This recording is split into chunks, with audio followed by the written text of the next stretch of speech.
Hello my dear students, welcome to your master chem channel. कैसे हैं प्यारे बच्चों? Very good. तो आज मैं Amla Shankar Yadav master chem channel की तरफ से क्लास 12 के बच्चों को डी एंड एफ ब्लॉक के यानी ट्रांजिशन मेटल का वीडियो लेकर आया हूं। ट्रांजिशन मेटल का जो कुछ प्रॉपर्टीज है, प्रॉपर्टी में हम आज डिस्कशन करेंगे metallic character of transition metal, melting point and boiling point of transition metal और डेंसिटी। तीन कैरेक्टर का डिस्कशन होगा। इसके पहले हमने एटॉमिक रेडाई और आयनिक रेडाई का डिस्कशन किया और आज तीन कैरेक्टर का इसमें डिस्कशन होगा। Metallic character 1, melting point boiling point 2 और डेंसिटी 3। तो प्यारे बच्चों, मेटालिक कैरेक्टर में मेटालिक बॉन्ड उतना स्ट्रांग होगा ट्रांजिशन एलिमेंट में, जिस ट्रांजिशन एलिमेंट में जितना अधिक अनपेयर्ड इलेक्ट्रॉन होगा, जितना अधिक डी अनपेयर्ड इलेक्ट्रॉन होगा, डी सबसेल में अनपेयर्ड इलेक्ट्रॉन होगा, उतना अधिक उसका मेटालिक बॉन्ड स्ट्रांग होगा। और जब मेटालिक बॉन्ड उतना स्ट्रांग होगा तो उसकी मेल्टिंग पॉइंट बॉइलिंग पॉइंट हमारी बढ़ जाएगी, है ना। यानी अधिक unpaired electron, strong metallic bond. अब स्ट्रांग मेटालिक बॉन्ड तो अधिक मेल्टिंग पॉइंट बॉइलिंग पॉइंट। अच्छा, अब जो क्या कहते हैं न्यूक्लियर चार्ज, अब रही बात डेंसिटी की। प्यारे बच्चों, जब न्यूक्लियर चार्ज बढ़ेगा तो एटॉमिक रेडाई बढ़ेगी, सॉरी घटेगी। जब न्यूक्लियर चार्ज बढ़ेगा तो एटॉमिक रेडाई घट जाएगी। जब एटॉमिक रेडाई घट जाएगी तो वॉल्यूम घट जाएगा, वॉल्यूम घट जाएगा उसका, स्फेरिकल वॉल्यूम। अच्छा, अब डेंसिटी का फार्मूला होता है मास अपॉन वॉल्यूम। तो प्यारे बच्चों, जब वॉल्यूम कम होगा, जितना अधिक वॉल्यूम कम होगा उतना अधिक डेंसिटी होगा। यानी लो एटॉमिक रेडाई, लो आयनिक रेडाई, स्ट्रांग डेंसिटी, ये है। इसके बारे में हम पूरा डिटेल डिस्कशन करेंगे। सारी बात, डेंसिटी का फार्मूला अगर आपको याद रहेगा तो आप याद कर लेंगे कि क्योंकि मास अपॉन वॉल्यूम है। वॉल्यूम जितना कम होगा डेंसिटी उतनी अधिक बढ़ेगी। और वॉल्यूम तब कम होगा जब रेडाई कम होगी। रेडाई कब कम होगा? जब न्यूक्लियर चार्ज बढ़ेगा, है ना। तो ये सब एक दूसरे से कोरिलेटेड हैं। तो चलते हैं प्यारे बच्चे, बहुत इंपॉर्टेंट है बोर्ड के हिसाब से, और बोर्ड में कई बार आ भी चुका है। और कल केमिस्ट्री का पेपर है। मैं सभी बच्चों को बेस्ट ऑफ लक कहता हूँ, उनका भविष्य उज्जवल हो। मास्टर केम चैनल पूरा स्ट्रगल कर रहा है आपको एलिवेट करने के लिए। Master chem channel is standing with my all students with its bone and muscle power. Master Chem channel is providing the best quality of videos and best quality of materials for their scoring marks, good marks. तो प्यारे बच्चों, आज हम चलते हैं इसी metallic character को लेकर के, मेल्टिंग पॉइंट बॉइलिंग पॉइंट को लेकर के, डेंसिटी को लेकर डिस्कशन करते हैं। तो कॉपी कलम लेके आप तैयार हो जाइए। हाँ, तो प्यारे बच्चों, ये लेक्चर नंबर 6 है D and F block elements. D and F block elements. आज के डिस्कशन में हमारा मेटालिक कैरेक्टर डिस्कशन होगा। और मेटालिक कैरेक्टर में मैंने बताया था कि मेटालिक कैरेक्टर में मेटालिक बॉन्ड होगा, मेटल हार्ड होगा, लस्चरस होगा, मैलिएबल होगा, डक्टाइल होगा। लेकिन वहीं कुछ मेटल्स ऐसे हैं जो कि लिक्विड स्टेट में पाए जाते हैं, जैसे मरकरी, क्योंकि उनका मेटालिक बॉन्ड वीक होता है। हम डिस्कशन करते हैं आगे। चलिए प्यारे बच्चों, except mercury which is a liquid, mercury को छोड़ करके जो कि एक लिक्विड मेटल है, all the transition elements have typical metallic character and structure. तो सभी ट्रांजिशन मेटल का एक टिपिकल, एक विशेष मेटालिक कैरेक्टर है, उनका एक अपना स्ट्रक्चर है। स्ट्रक्चर क्या हो सकता है? एचसीपी जैसे हेक्सागोनल क्लोज पैकिंग। एचसीपी का फुल फॉर्म है हेक्सागोनल क्लोज पैकिंग।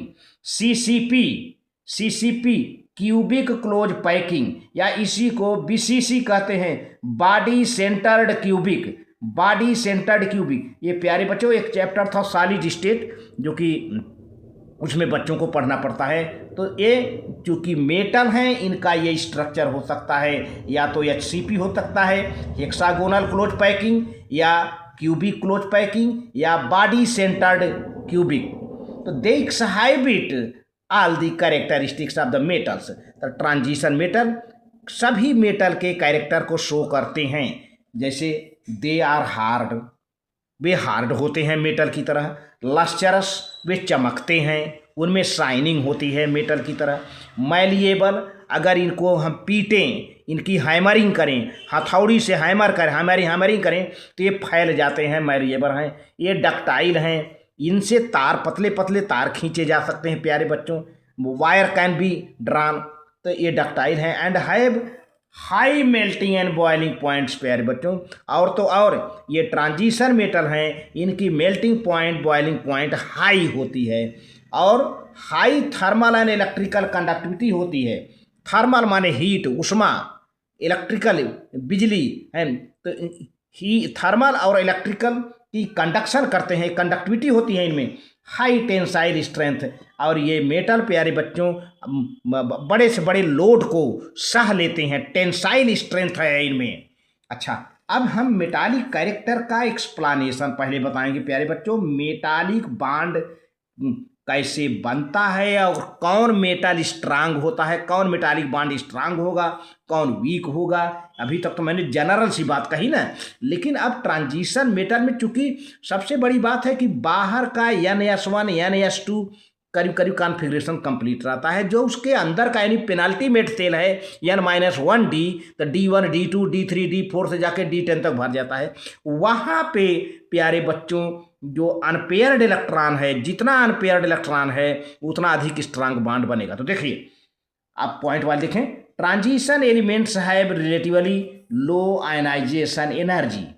तो प्यारे बच्चों ट्रांजिशन एलिमेंट का करीब करीब लो आयनाइजेशन एनर्जी होता है, मतलब इलेक्ट्रॉन निकालने के लिए एनर्जी कम खर्च होता है, लो आयनाइजेशन एनर्जी होता है।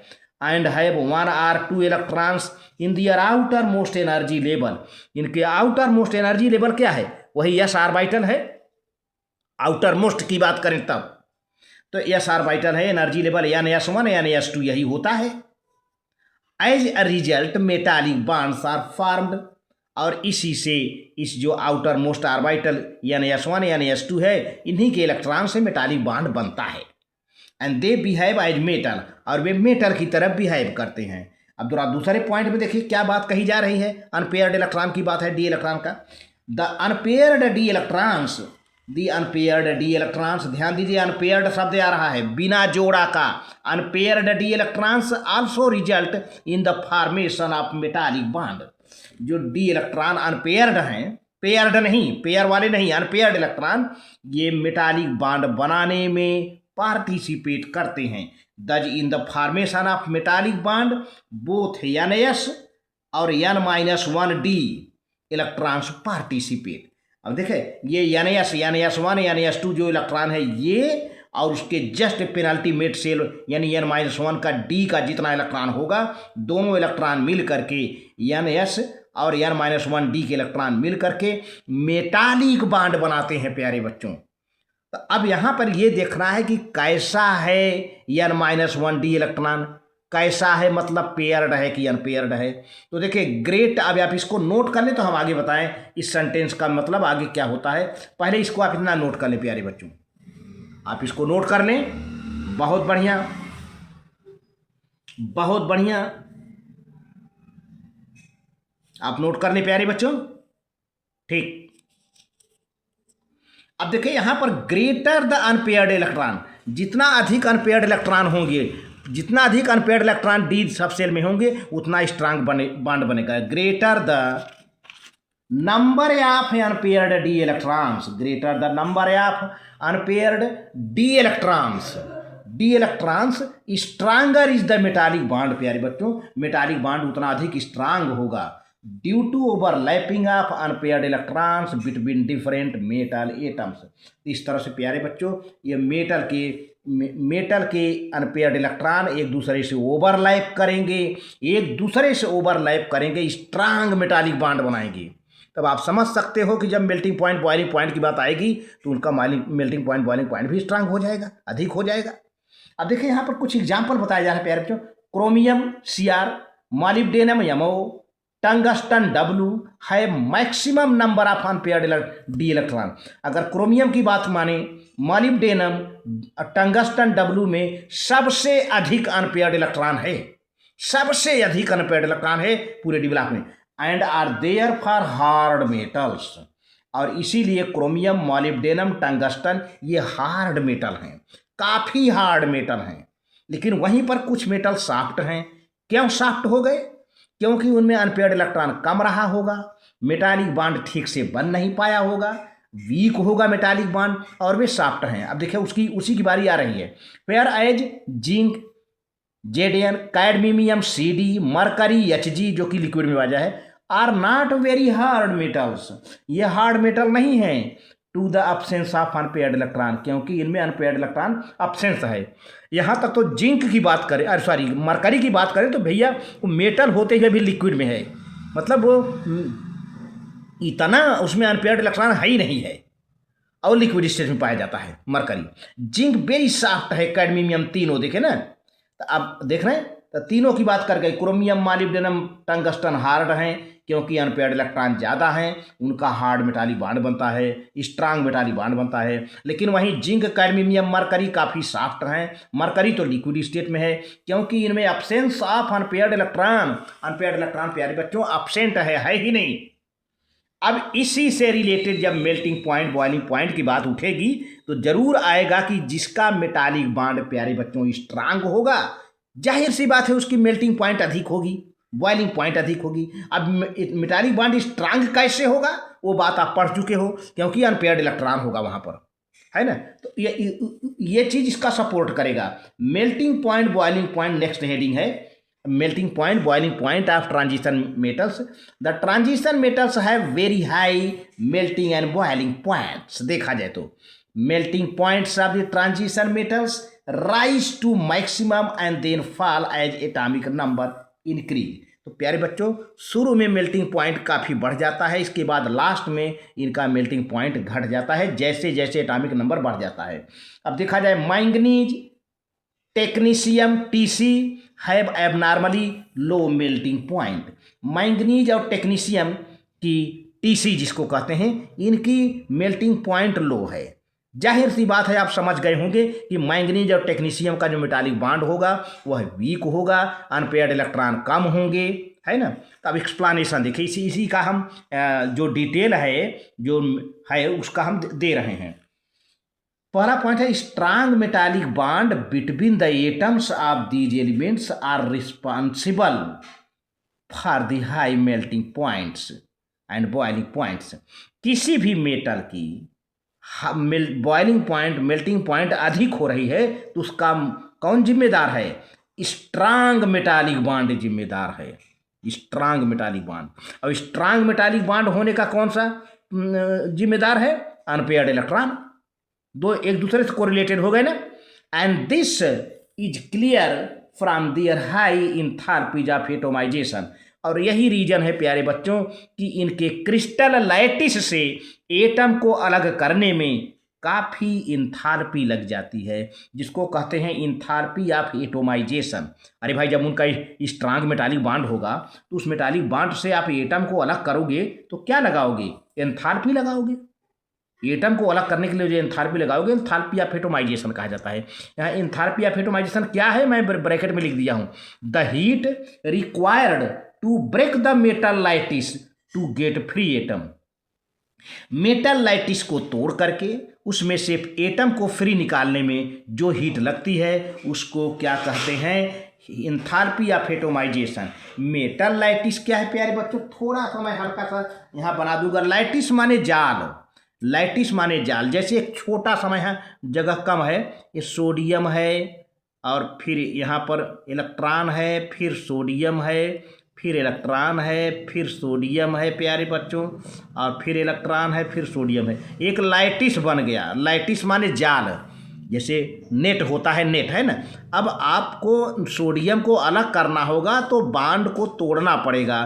तो बांड को तोड़ने के लिए क्या सप्लाई करोगे? एनर्जी। जब तब एनर्जी जाके बांड तोड़ेगा और सोडियम को फ्री कर देगा सोडियम एटम में। तो सोडियम एटम निकल के लैटिस से बाहर आ गया। तो आप किसके बल पर निकाले? वहाँ पे कोई कैंची तो है नहीं। वहाँ पे क्या इस्तेमाल किया आपने एंथैल्पी इस्तेमाल किया। एंथैल्पी इस्तेमाल करके एटम को अलग कर लिया। इसीलिए इसको कहते हैं एंथैल्पी ऑफ एटोमाइजेशन। एटमाइजेशन यानी heat required to break the metal lattice. Metal lattice को तोड़ेंगे, और जब तोड़ेंगे तो मेटल क्या हो जाएगा?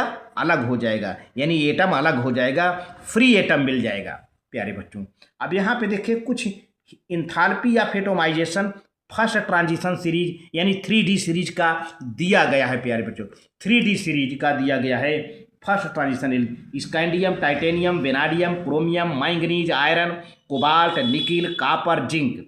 अब एंथैल्पी ऑफ एटोमाइजेशन स्कैंडियम का देखो प्यारे बच्चों 326 है, 326। टाइटेनियम का 473, मेटालिक बॉन्ड स्ट्रांग हो गया। देखिए जैसे ये एंथैल्पी ऑफ एटोमाइजेशन जो बढ़ता जा रहा है, इसका ये मतलब समझिए कि उनका स्ट्रांग मेटालिक बॉन्ड होता जा रहा है, स्ट्रांग मेटालिक बॉन्ड होता जा रहा है। वेनाडियम की बात करें तो 575 है, 575। क्रोमियम की थोड़ा घट गया है, 397। आप इसका मतलब क्या समझ सकते होंगे कि क्यों वेनाडियम से क्रोमियम का हीट ऑफ एटोमाइजेशन घट गया? क्योंकि क्रोमियम में प्यारे बच्चों, क्रोमियम में क्या होगा कि इसका मेटालिक बॉन्ड थोड़ा सा वीक हो गया होगा, जिसकी वजह से हीट ऑफ एंथैल्पी डाउन हो गया। मैंगनीज 281 घटता ही जा रहा है। फिर आयरन की बात करें 416, फिर बढ़ गया unpaired electron, strong metallic bond. 425 cobalt का, निकिल का 430, देखिए बढ़ता ही जा रहा है। फिर कॉपर का देखो प्यारे बच्चों, यहाँ पर इसका वीक मेटालिक बॉन्ड है कॉपर का, डाउन हो गया 339। और जिंक की बात करें तो एक तो बहुत कम हो गया भाई, 126 मात्र रह गया एंथैल्पी ऑफ एटोमाइजेशन। तो पूरे डेटा में अगर देखें तो सबसे ज़्यादा ही enthalpy of atomisation first series में वेनाडियम का है 575, और दूसरे नंबर पर प्यारे बच्चों 473 टाइटेनियम का है, ठीक है। और तीसरे नंबर पर देखा जाए तो 430 निकिल का है, निकिल का। और चौथे नंबर पर 425 कोबाल्ट का है प्यारे बच्चों, है ना। तो इस तरह से हीट ऑफ एटोमाइजेशन हुआ। आप इसको नोट कर लें तो आगे हम प्रोसीड करते हैं। आप इसको नोट कर लें, बहुत बढ़िया।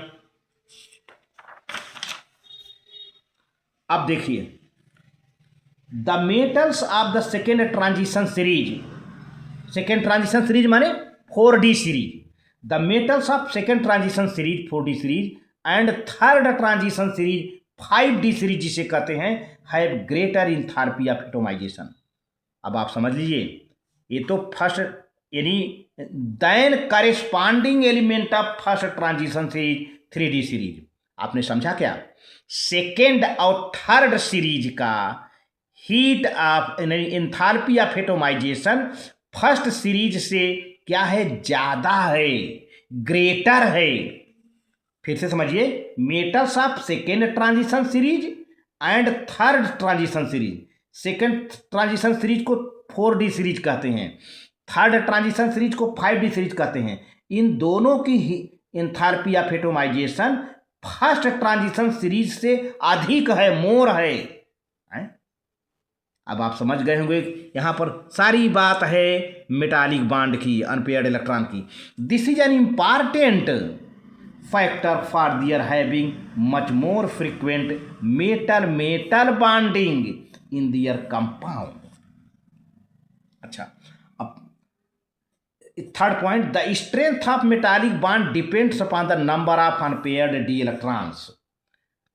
मैंने बार बार कहा कि कोई मेटालिक बॉन्ड कितना कमजोर है, कितना वीक है, कितना स्ट्रांग है, वो किस पर डिपेंड करेगा? Number of unpaired D electron पर। जितना अधिक अनपेयर्ड डी इलेक्ट्रॉन होंगे उतना अधिक स्ट्रांग मेटालिक बॉन्ड बनेगा। यानी half filled D electrons, half filled D orbitals, greater is the number of unpaired electrons यानी half filled orbitals, stronger is the metallic bond. जितना अधिक हाफ फील्ड ऑर्बिटल होंगे, unpaired electron होंगे, उतना stronger is the metallic bond होगा। And those elements having stronger metallic bonding having high melting and boiling point. मैंने पहले भी बता रखा था। जिस एलिमेंट में इस तरह से बात होगी प्यारे बच्चों कि उनका स्ट्रांगर मेटालिक बॉन्ड होगा, अधिक नंबर ऑफ अनपेयर्ड इलेक्ट्रॉन होगा, स्ट्रांगर मेटालिक बॉन्डिंग होगी, तो जाहिर सी बात है कि उनकी हाई मेल्टिंग पॉइंट और बॉइलिंग पॉइंट तो होना तय है प्यारे बच्चों। अच्छा, चौथे पॉइंट में देखिए विशेष सीरीज की बात कही जा रही है, सीरीज की बात। ये चौथा पॉइंट प्यारे बच्चों कई बार एग्जामिनेशन में आ चुका है। चौथे पॉइंट को थोड़ा नजर गड़ा के तनिक ध्यान दीजिए कि एक पर्टिकुलर सीरीज में क्या क्या चल रहा है। तो हमने कुल 4 सीरीज की बात बताई थी। 3D सीरीज मतलब फर्स्ट सीरीज, 4D सीरीज मतलब सेकेंड सीरीज, 5D सीरीज मतलब थर्ड सीरीज, 6D सीरीज मतलब फोर्थ सीरीज। तो हम फोर्थ की बात नहीं कर रहे हैं, 3 की बात कर रहे हैं, फर्स्ट सेकेंड थर्ड। तो देखिए इन पर्टिकुलर सीरीज, कोई सीरीज हो, in a particular series the metallic strength increases up to the middle. किसी भी सीरीज में अगर हम लेफ्ट से राइट जाते हैं तो सीरीज के मिडिल तक जाने पर, एकदम बीच पॉइंट तक जाने पर, बीच पॉइंट तक, उसके मिडिल पॉइंट तक मेटालिक स्ट्रेंथ पहले शुरू से बढ़ता है, क्योंकि शुरू से मिडिल तक अनपेयर्ड इलेक्ट्रॉन बढ़ते जाते हैं। तो क्या होगा, मेटालिक स्ट्रेंथ इंक्रीज होता है मिडिल तक। इसके इंक्रीजिंग क्योंकि increasing number of unpaired electron बढ़ते जाते हैं, that is up to the D5 configuration. यानी जब तक कि D5 कॉन्फ़िगरेशन न मिल जाए, मिडिल में आ जाता है ना। एग्जाम्पल जैसे scandium has 1 electron, titanium has 2 electron, vanadium has 3 and chromium has 5 unpaired electrons.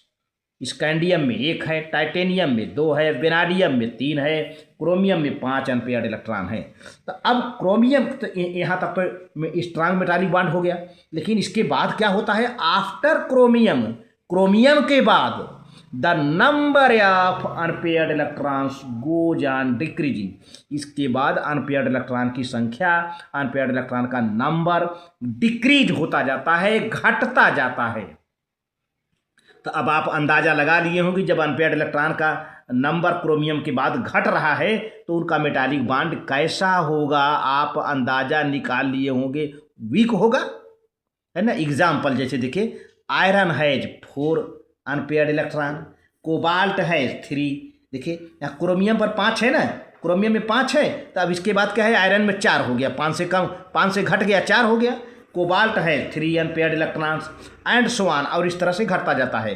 And according to this melting point, इसी के कारण मेल्टिंग पॉइंट भी डिक्रीज हो जाती है आफ्टर मिडिल क्रोमियम के बाद, because of increasing pairing of electrons. क्योंकि प्यारे बच्चों इसके बाद क्या हो जाता है, क्रोमियम के बाद क्या हो जाता है, इलेक्ट्रॉन की पेयरिंग शुरू हो जाती है, तो नंबर ऑफ अनपेयर्ड इलेक्ट्रॉन कम हो जाते हैं और मेल्टिंग पॉइंट डिक्रीज हो जाती है, घटती जाती है प्यारे बच्चों। तो आप इसको पहले नोट कर लें तो हम आगे प्रोसीड करते हैं। बहुत बढ़िया पॉइंट है, चौथा पॉइंट है।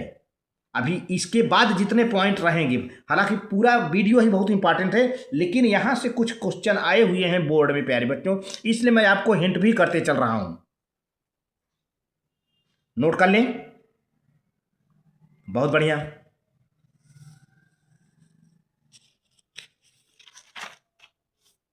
अब देखिए प्यारे बच्चों, यहां पर देखिए जो बात सामने, जो आप काफी देर से इंतजार कर रहे थे वो सामने आ भी गया है। Tungsten has the highest melting point among the D block element. पूरे डी ब्लॉक में डी ब्लॉक के जितने मतलब एलिमेंट हैं, अगर आपसे पूछा जाए कि किसका सबसे हाईएस्ट मेल्टिंग पॉइंट है तो तुरंत आंसर होना चाहिए टंगस्टन का। बाप रे, टंगस्टन का सबसे हाईएस्ट मेल्टिंग पॉइंट है among the D block elements, ये नोट में मैंने रखा है, ठीक है।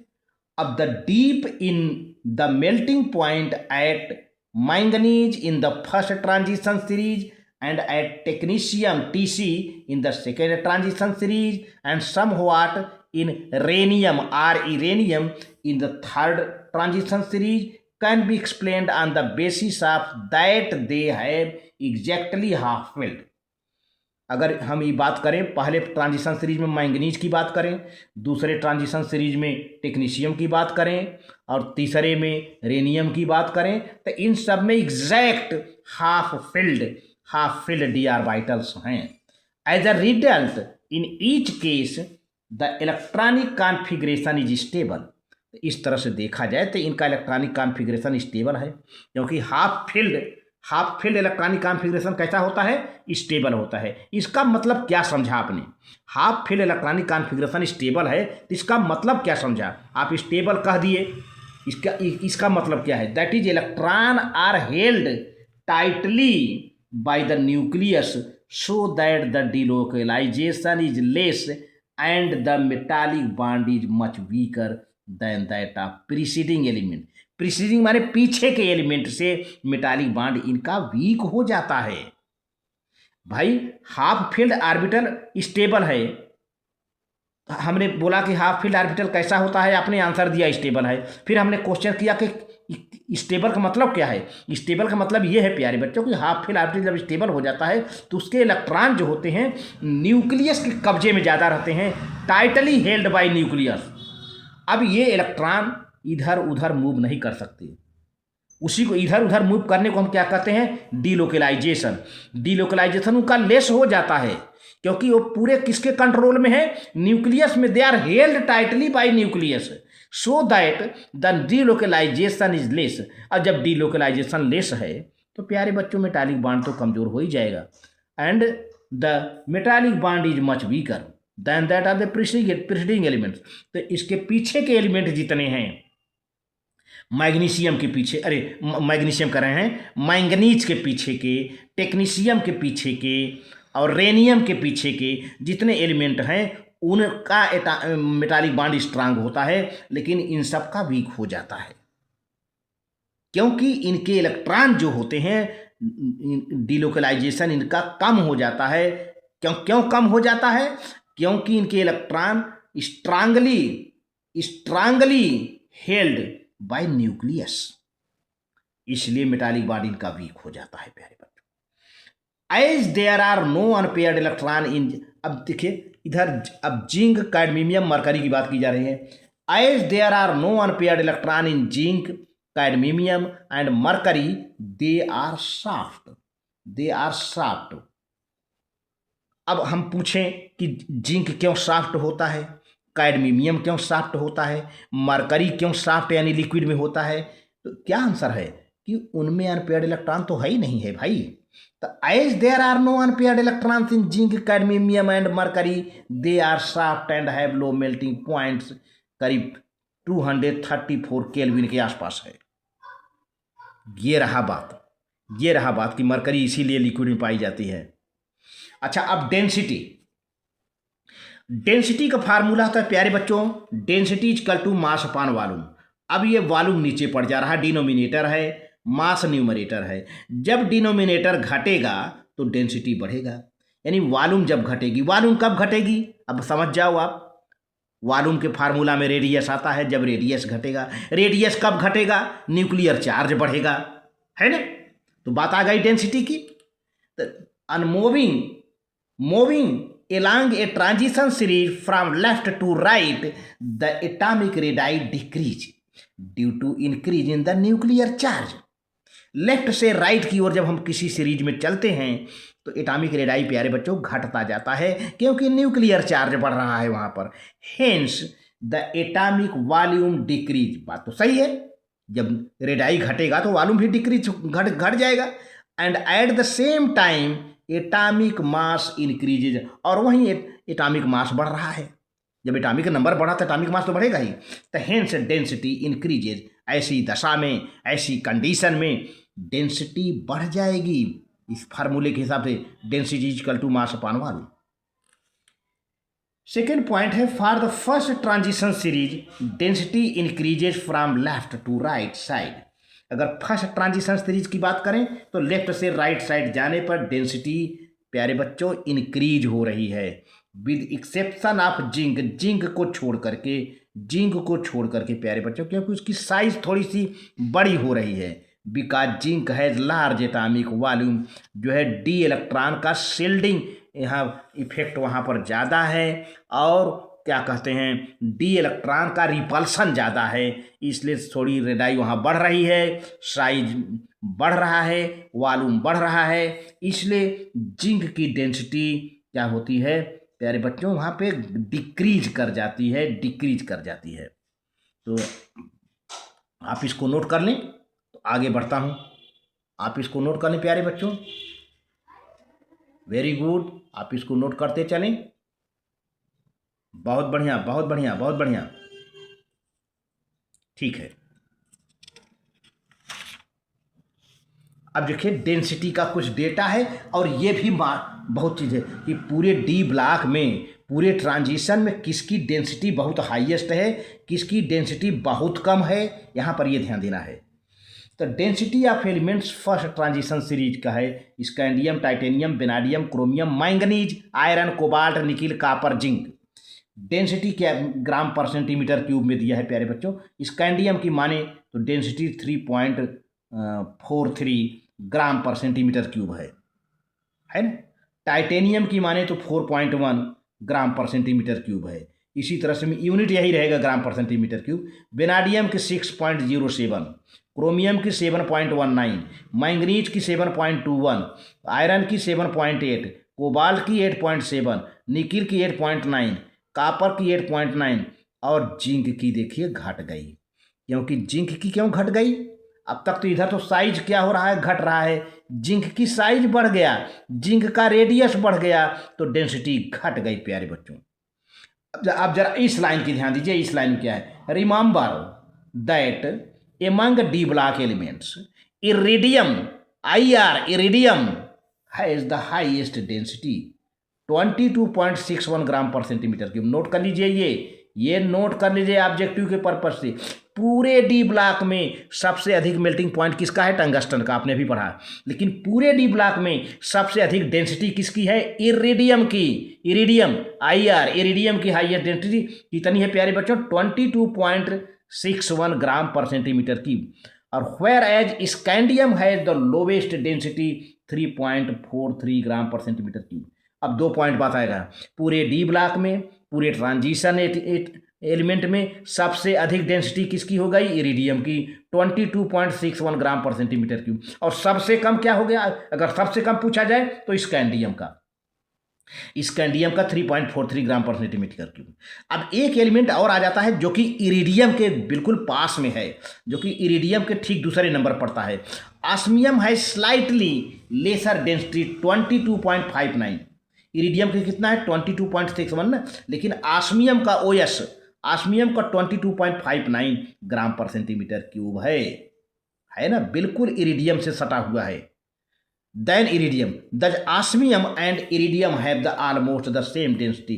तो पूरे डी ब्लॉक में सबसे अधिक डेंसिटी इरिडियम की, इसके बाद तब ऑस्मियम की, और सबसे लोवेस्ट डेंसिटी की बात किया जाए तो स्कैंडियम की है प्यारे बच्चों।